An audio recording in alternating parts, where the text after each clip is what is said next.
Hello, good morning students. Yes students, previous class के अंदर मैंने आपको टॉपिक पढ़ाया था जिसमें हमने यूजर डिफाइंड मॉड्यूल्स या यूजर डिफाइंड लाइब्रेरीज क्रिएट करने का कॉन्सेप्ट देखा था। तो आज उसी टॉपिक को मैं प्रैक्टिकली एक्सप्लेन कर रहा हूँ आपके साथ कि हम इसको किसी भी लाइब्रेरी को ऑन बेस पर या यूजर डिफाइंड वे में कैसे क्रिएट कर सकते हैं, खुद की लाइब्रेरी कैसे बना सकते हैं। तो फर्स्ट ऑफ ऑल केस मैंने आपको समझाया था कि जब आप लाइब्रेरी बनाना चाहते हैं तो लाइब्रेरी एक्चुअल में एक फोल्डर होता है और हमें फोल्डर बनाना पड़ेगा आइडल की जो मेन लोकेशन होती है उस लोकेशन पर। उस लोकेशन के अंदर, उस फोल्डर के अंदर हमें INIT जो फाइल होती है उस फाइल को हमें बाय डिफ़ॉल्ट बना के रखना पड़ेगा। तो उसका प्रोसेस क्या होता है, कैसे काम करता है, कैसे बनाते हैं, उसे हम प्रैक्टिकली देखते हैं। तो फर्स्ट ऑफ ऑल केस में हम फाइल में गए। फाइल में जाने के बाद हमने यहाँ पर ओपन ब्लॉक पे गए। ओपन ब्लॉक पे जाने के बाद जो पाइथन की जो मेन लोकेशन है, जो मेन उसकी डायरेक्टरी है, वो डायरेक्टरी पे चले जाएंगे। डायरेक्टरी फोल्डर पे जाने के बाद सबसे पहले हम लाइब्रेरी बनाना चाहते हैं, फोल्डर बनाना चाहते हैं। तो फर्स्ट स्टेप के अंदर हमने यहाँ पर 2 फोल्डर बनाए। तो मैं चाहता हूँ कि इस लोकेशन पे जैसे ये बाय डिफ़ॉल्ट फोल्डर बने हुए हैं, वैसे मुझे खुद की लाइब्रेरी बनानी है। तो खुद की लाइब्रेरी बनाने के लिए मैंने यहाँ पर जाके न्यू फोल्डर पर क्लिक किया। इस फोल्डर को मैंने एक नेम दे दिया, मुझे खुद की लाइब्रेरी बनानी है तो मैंने इसे नेम दे दिया कंप्यूटर सब्जेक्ट, या फिर मैंने इसे नेम दे दिया इसे कंप्यूटर सब्जेक्ट। लाइब्रेरी को नेम दे दी कंप्यूटर सब्जेक्ट। तो ये हमारा एक फ़ोल्डर बन गया। सबसे पहले हमने एक फ़ोल्डर क्रिएट कर दिया। इट मीन्स हमारा फर्स्ट फोल्डर हमारा ये है, फर्स्ट लाइब्रेरी हमारी ये वाली है। इसी के बाद हमने वापस से न्यू फोल्डर पे क्लिक किया। न्यू फोल्डर पे क्लिक करने के बाद यहाँ जाके मैंने एक डायरेक्टरी और बना दी कंप्यूटर साइंस या फिर कंप्यूटर साइंस के नाम से। तो मैंने यहाँ पर इसको दूसरा नेम दे दिया, कंप्यूटर सब्जेक्ट के अंदर दूसरा नेम दे दिया कंप्यूटर साइंस। तो ये मेरे 2 फोल्डर बन गए। यहाँ पर सबसे पहले डायरेक्टरी क्रिएट हो चुकी है। डायरेक्टरी देखना चाहते हैं तो यहाँ पर जाकर डायरेक्टरी को शो अप कर सकते हैं। अब ये डायरेक्टरीज बनने के बाद मैं ये चाहता हूँ कि मुझे इन डायरेक्टरीज के अंदर एक फ़ाइल बनानी है जिसे हम बाय डिफ़ॉल्ट INT फाइल मानते हैं। दोनों फोल्डर्स के अंदर बाय डिफ़ॉल्ट एक फ़ाइल होना कंपलसरी है। तो फाइल पे जाएंगे, इसके लिए हम फाइल पे जाएंगे। फाइल पे जाके न्यू फाइल पे क्लिक करो। अब मैंने बताया था कि INT फाइल जो होती है वो एक ब्लैंक फाइल होती है। अगर आप INT फाइल नहीं बनाओगे तो वो फोल्डर एक नॉर्मल फोल्डर माना जाएगा। लेकिन अगर उससे हम मॉड्यूल बनाना चाहते हैं तो मॉड्यूल में ट्रीट करने के लिए, उस लाइब्रेरी बनाने के लिए INT फाइल बनाना कंपलसरी है। तो फाइल में जाने के बाद मुझे इस फाइल में कुछ भी नहीं लिखना है और इस फाइल को मुझे ब्लैंक सेव कर देना है। तो इस फाइल को ओपन करने के बाद मैं फाइल में गया और फाइल में जाके मैंने यहाँ पर सेव एज पे क्लिक किया। जैसे सेव एज पे क्लिक किया तो फर्स्ट फोल्डर या फर्स्ट लाइब्रेरी मेरी बनी हुई है कंप्यूटर सब्जेक्ट। तो कंप्यूटर सब्जेक्ट को ओपन किया। इसको ओपन करने के बाद हमारी जो लोकेशन है वो 32 बिट मतलब आइडल की मेन लोकेशन से कंप्यूटर सब्जेक्ट में जा चुके हैं। यहाँ जाकर इस फाइल को नाम दे दो INT फाइल। तो सेव करने के लिए _INIT_ नेम दे दिया _INIT_। ये देने के बाद इसको आप यहाँ से सेव कर दो। तो इट मीन्स उस फोल्डर के अंदर बाय डिफ़ॉल्ट आपकी INT फाइल बन चुकी है। एक फाइल और दूसरे फोल्डर में भी बनाना चाहते हैं तो वापस से हम फाइल में गए। फाइल में जाकर हमने इसको सेव एज कर दिया। तो सेव एज करते समय वापस से इसे बैक में आए। बैक में आकर आपका दूसरा फोल्डर बना हुआ है कंप्यूटर साइंस। तो कंप्यूटर साइंस को ओपन करो। कंप्यूटर साइंस के अंदर भी इस फाइल को सेव करना चाहते हैं तो ऑलरेडी नाम दे रखा है तो इसको आप सेव कर दो। जिसे सेव करोगे तो आपकी फ़ाइल बन चुकी है। अगर आप फाइल को देखना चाहते हैं तो फाइल में गए, फाइल में जाके इसे ओपन करो। अब यहाँ पर 2 फोल्डर बने हैं कंप्यूटर साइंस, इसमें आप देखो तो INT फाइल आपको बन चुकी है। वापस आप बैक पे आएंगे तो कंप्यूटर सब्जेक्ट में जाएंगे तो यहाँ पर भी आपकी INT फाइल बन चुकी है। इट मीन्स हमारी फर्स्ट स्टेप कंप्लीट हो चुकी है कि हमने अपने लोकेशन के अंदर बाय डिफ़ॉल्ट इनिट फाइल बना दी है। अब इनिट फाइल बनने के बाद इस इनिट फाइल के अलावा आप अपनी इस लाइब्रेरी के अंदर, इस फोल्डर को लाइब्रेरी कहते हैं, लाइब्रेरी के अंदर आप अपने मॉड्यूल्स बना सकते हैं। तो मॉड्यूल्स बनाने के लिए, वर्किंग करने के लिए सबसे पहले केस में मैं ये चाहता हूँ कि मेरे पास जो फर्स्ट सब्जेक्ट आ रहा है कंप्यूटर साइंस, जो फर्स्ट सब्जेक्ट है कंप्यूटर सब्जेक्ट, तो इसमें मुझे सब्जेक्ट की लिस्ट बनानी है और इसके लिए मुझे मॉड्यूल बनाना है। तो मॉड्यूल बनाने के लिए ये बनाने के क्रिएट करने के बाद फाइल में जाइए।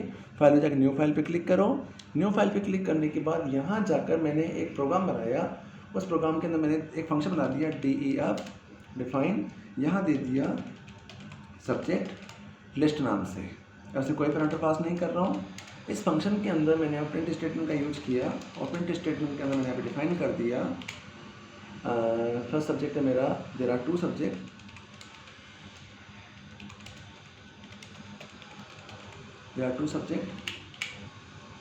यहाँ जाकर प्रिंट स्टेटमेंट के अंदर मैसेज दे दिया computer science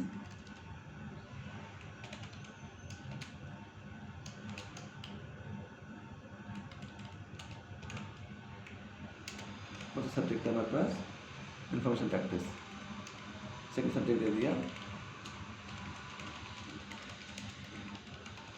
information practice. It means कि हमने एक न्यू फाइल बनाई, इस न्यू फाइल के अंदर हमने एक फंक्शन बनाया सब्जेक्ट लिस्ट। इट मीन्स ये मॉड्यूल का फंक्शन हो जाएगा। अब इस प्रोग्राम को हम सेव करना चाहते हैं, तो इस प्रोग्राम को जब हम सेव कर रहे हैं तो सेव करते समय हम इसकी जो लोकेशन दे रहे हैं वो लोकेशन हम कंप्यूटर सब्जेक्ट के अंदर देना चाह रहे हैं। तो कंप्यूटर सब्जेक्ट ओपन किया, यहाँ जाकर इस प्रोग्राम को हमने सेव कर दिया डिटेल्स नाम से, उसको फाइल को नाम दे दिया डिटेल्स। उसी डिटेल दे के आप उसको सेव करोगे तो सेव करने के बाद वो उस फोल्डर में जाके स्टोर हो जाएगा। इसका मतलब ये हो गया कि यहाँ पर कंप्यूटर सब्जेक्ट की लाइब्रेरी हो गई, इस लाइब्रेरी के अंदर डिटेल नाम का एक मॉड्यूल हो गया और इस मॉड्यूल के अंदर सब्जेक्ट लिस्ट नाम से एक फंक्शन हो गया। इट मीन्स कि ये फंक्शन हम एक्सेस करना चाहते थे, इस फंक्शन को एक्सेस करने के लिए मॉड्यूल को इंपोर्ट करना पड़ेगा और मॉड्यूल कहाँ पड़ा हुआ है, कंप्यूटर सब्जेक्ट लाइब्रेरी के अंदर पड़ा हुआ है। इसे हम इस तरह से बना सकते हैं। अब इस प्रोग्राम को बनाने के बाद इसको हमने क्लोज किया, वापस हमने जो दूसरा फोल्डर बना रखा है, इसमें दूसरी लाइब्रेरी बना रखी है, उसमें भी कुछ फाइल बनाना चाहते हैं। तो फाइल पे गए, फाइल पे जाने के बाद वापस हम न्यू फाइल पे क्लिक किया। इस न्यू फाइल के अंदर हमने एक फ़ाइल बनाई, यहाँ पर एक फ़ाइल बनाई, फंक्शन बनाया DEF। कंप्यूटर साइंस जो है उसके अंदर हम सब्जेक्ट देना चाहते हैं, सिलेबस देना चाहते हैं। तो यहाँ पर एक फंक्शन बना दिया सिलेबस नाम से, सिलेबस नाम से फंक्शन बना के हमने इस फंक्शन के अंदर मैसेज दे दिया यूनिट 1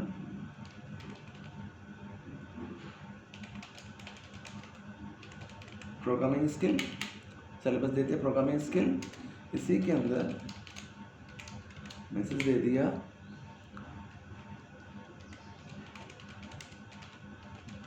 पाइथन बेसिक्स,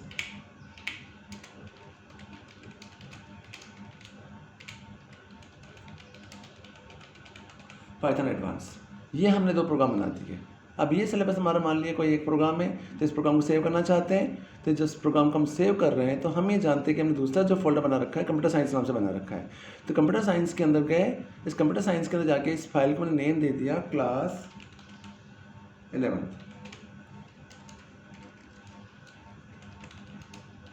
इसको नेम दे दिया क्लास 11।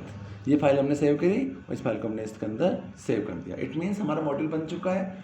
तो यहाँ पर जो मॉड्यूल आ रहा है उस मॉड्यूल में कंप्यूटर साइंस यहाँ पे लाइब्रेरी हो गई, उस लाइब्रेरी के अंदर क्लास 11 यहाँ पे मॉड्यूल हो गया और इस मॉड्यूल के अंदर सिलेबस नाम का एक फंक्शन बन चुका है। इस तरह से हमने मॉड्यूल को क्रिएट कर दिया है। अब इस मॉड्यूल को हम यूज करना चाहते हैं, ऑपरेट करना चाहते हैं।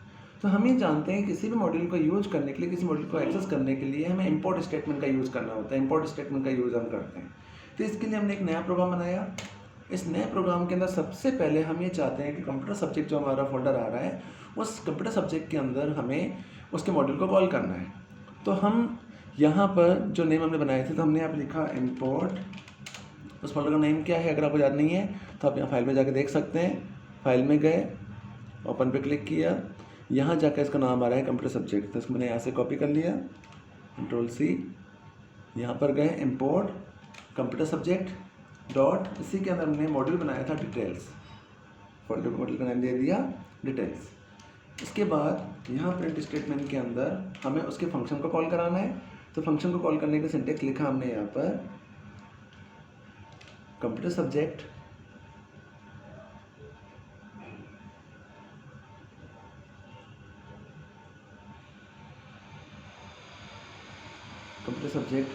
डॉट डिटेल्स डॉट, फंक्शन का नाम क्या था यहाँ पर, फंक्शन का नाम हमने दिया था यहाँ पर सब्जेक्ट लिस्ट, सब्जेक्ट लिस्ट। ये ब्रैकेट बन गया, फंक्शन को हमने यहाँ पे कॉल करा लिया। फिर प्रोग्राम को रन कराते हैं, फिर देखते हैं प्रोग्राम चलता है नहीं चलता है। जिस प्रोग्राम को हम सेव कर रहे हैं तो मैंने प्रोग्राम का नेम दे दिया टेस्ट, या इसमें नेम दे दिया my1। जिस इसको रन कराया, रन कराओगे तो आंसर आपके सामने शो हो जाएगा। There are 2 subject list, computer science and information practice. It means यहाँ पर जिससे रन कराया तो रन करने का आंसर आपके सामने शो हो गया। There are 2 subject, computer science and information practice. तो इसका मतलब ये हो गया था कि यहाँ पर जब हमने मॉड्यूल बना दिया तो मॉड्यूल बनने के बाद उस मॉड्यूल को हम यूज करना चाहते हैं, खुद के बने मॉड्यूल को यूज करना चाहते हैं। तो खुद के बने मॉड्यूल को यूज करने के लिए हमने सबसे पहले यहाँ पे इंपोर्ट स्टेटमेंट लिखा, इंपोर्ट के बाद यहाँ लिखा कंप्यूटर सब्जेक्ट डॉट डिटेल। तो कंप्यूटर सब्जेक्ट यहाँ पे लाइब्रेरी का नेम हो गया और डिटेल यहाँ पे उस मॉड्यूल का नेम हो चुका है। देन उस मॉड्यूल में एक फंक्शन पड़ा हुआ है सब्जेक्ट लिस्ट, तो यहाँ पर जाके हमने कंप्यूटर सब्जेक्ट के अंदर डिटेल्स के अंदर सब्जेक्ट लिस्ट बना दिया, तो सब्जेक्ट लिस्ट के अंदर मैसेज को पास करा दिया। अब हम ये चाहते हैं कि हमें इसी मॉड्यूल के अंदर एक फंक्शन और यूज करना है, हमें चाहते हैं कि इसमें हमें एक फंक्शन और यूज करना है। तो एक फंक्शन और यूज करने के लिए आप फाइल में जाइए, फाइल में जाके ओपन पे क्लिक करो। ओपन पे क्लिक करने के बाद यहाँ पर कंप्यूटर सब्जेक्ट पे जाओ। कंप्यूटर सब्जेक्ट के अंदर डिटेल नाम की जो मॉड्यूल आ रहा है उसको ओपन करो। इस मॉड्यूल को जैसे आप ओपन करेंगे तो ओपन करने के बाद हम इसी मॉड्यूल के अंदर एक फंक्शन और बनाना चाहते हैं, तो यहाँ पर मैंने एक फंक्शन और बनाया सब्जेक्ट लिस्ट के अलावा। यहाँ पर मैसेज दे दिया सब्जेक्ट कोड नाम से। इस फंक्शन को कोई पैरामीटर पास नहीं कराना है, मैसेज दे दिया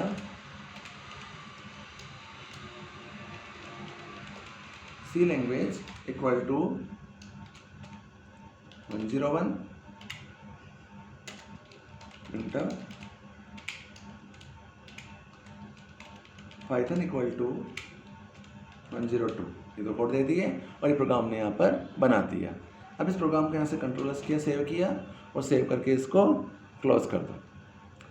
वापस हम अपने मेन प्रोग्राम में गए, फाइल में गए, यहाँ पर गए, ओपन करना है माई को, तो यहाँ जाकर माई नाम से जो प्रोग्राम बना रखा है उसे ओपन किया। इस प्रोग्राम में जाके अब हम ये चाहते हैं कि हमें डिटेल वाले फंक्शन को कॉल नहीं करना है, हमें दूसरे वाले फंक्शन को कॉल करना है। तो यहाँ पर जाकर सिर्फ आपको सब्जेक्ट लिस्ट की जगह यहाँ पर फंक्शन कॉल करना होगा कोड लिस्ट। जैसे जैसे प्रोग्राम रन कराओगे तो आंसर आपके सामने शो हो जाएगा। एरर आ रही है, क्यों? Details has not attribute, sorry code list है इस नाम से था, details import subject list details code list.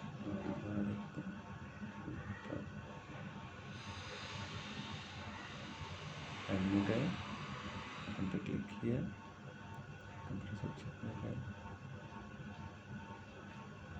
Code list function का नेम है subject code, sorry control C, यहाँ पर गए, यहाँ जाकर अपने प्रोग्राम को ओपन करो।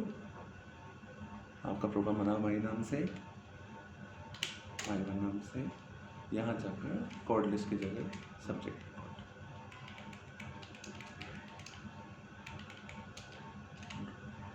रन कराया प्रोग्राम को, फिर रन कराएंगे, आंसर आपके सामने शो हो जाएगा सी लैंग्वेज और पाइथन। इस तरह से हम खुद के इनबिल्ट बने मॉड्यूल का यूज कर सकते हैं, खुद के मॉड्यूल बना सकते हैं। इसी के साथ ये टॉपिक मेरा यहाँ पे कंप्लीट हो रहा है। आई होप आपको समझ में आ चुका होगा। फिर भी कोई डाउट है तो आप मुझसे टेलीफोनिक कॉन्टेक्ट कर सकते हैं। आप इस मॉड्यूल को आप खुद एक बार बना के देखेंगे, खुद एक बार ट्राई करके देखेंगे, तभी आपको समझ में आएगा। ठीक है, घर पर रहिए, सुरक्षित रहिए। Thank you.